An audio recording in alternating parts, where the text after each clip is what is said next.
Le gouvernement malien impose de nouvelles taxes pour combler le déficit budgétaire. Parmi elles, une taxe sur l'accès au réseau de télécommunications, une autre sur les boissons alcoolisées et une contribution sur le mobile monnaie. Cette décision annoncée par le Premier ministre Abdoulaye Meiga et le ministre de l'économie Al-Hussein Sanou lors d'une conférence de presse le 10 février suscite l'indignation. Alors que la population endure une crise économique sans précédent, ces nouvelles impositions aggravent la précarité. L'inflation galopante, le chômage et la crise énergétique rendent le quotidien des Maliens toujours plus difficile. Les organisations humanitaires déjà submergées peinent à répondre aux besoins croissants. Si la taxation des boissons alcoolisées peut être perçue positivement, celle sur les télécommunications et le mobile monnaie inquiète. Officiellement payées par les opérateurs, ces taxes seront inévitablement répercutées sur les consommateurs. Dans un pays où la communication et les transactions numériques sont essentielles, cette mesure risque d'alourdir encore plus le fardeau des citoyens.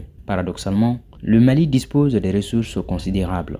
Le ministre des Mines, Amadou Keïta, a récemment assuré que les richesses minières du pays seront intégrées dans la recherche globale de stabilité. Pourtant, malgré des revenus régénérés par l'or et le lithium, l'État continue d'augmenter les charges pesant sur les Maliens.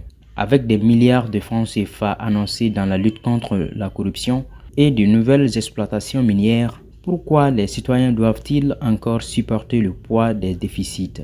Cette question reste en suspense alors que la grogne monte face à ces décisions perçues comme injustes.